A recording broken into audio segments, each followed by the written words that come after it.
नमस्कार शेतकरी मित्रांनो, कांदा उत्पादक शेतकरी बांधवांसाठी आताच्या क्षणाची सर्वात महत्त्वाची आणि मोठी बातमी. कांदा वसंतावरील कांद्याच्या भावात वाढ होणार, कधी होणार, किती होणार, कशामुळे होणार, काय महत्त्वाचे कारण, सविस्तर थोडक्यात संपूर्ण अपडेट बातमी आपण व्हिडिओच्या माध्यमातून जाणून घेण्याचा प्रयत्न करावा. तर महाराष्ट्रातील तमाम कांदा उत्पादक शेतकरी बांधवांनी एकच विनंती, व्हिडिओ शेवटपर्यंत बघा. अतिशय महत्त्वाचा व्हिडिओ जर आवडला तर नक्कीच लाईक करा. सांगा चॅनल तुम्ही नसाल तर महा हवामान या युट्यूब चॅनलला सबस्क्राईब करून दुसऱ्याला क्लिक करून म्हणजे घटना नका, जेणेकरून नोटिफिकेशन तुमच्यापर्यंत पोहोचते करू शकता.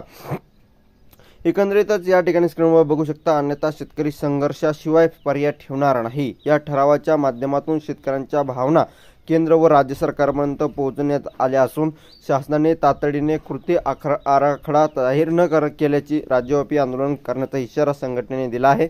यावेळी संघटनेचे संस्थापक अध्यक्ष भारत देगुळे यांनी सांगितले आहे, शेतकरी वर्षभर रात्रंदिवस मेहनत करतो, पण बाजारात कांद्यास मिळणारा दर हा त्यांच्या मेहनतीचा अपमान आहे. सरकारने आता तरी जागी होणे, ठोस निर्णय घ्यावेत, अन्यथा शेतकरी संघर्षाशिवाय पर्याय ठेवणार नाही.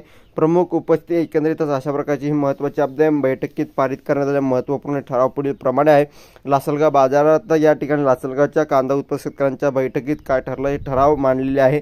बघू शकता, केंद्र सरकारने कांदा निर्यात बंदी न करण्याचे कायमस्वरूपी धोरण तयार करावे. हे पुढील किमान 20 वर्षासाठी तरी असावे. कांदे. दुसरा महत्त्वाचा या ठिकाणी महत्त्वाचा मुद्दा, कांद्याच्या किमान आधारभूत किमतीची म्हणजेच MSP घोषणा करण्यात यावी, जी उत्पादन खर्च प्लस नफा या तत्वावर आधारित किंमत किमान 3000 रुपये प्रति क्विंटल इतकी असावी.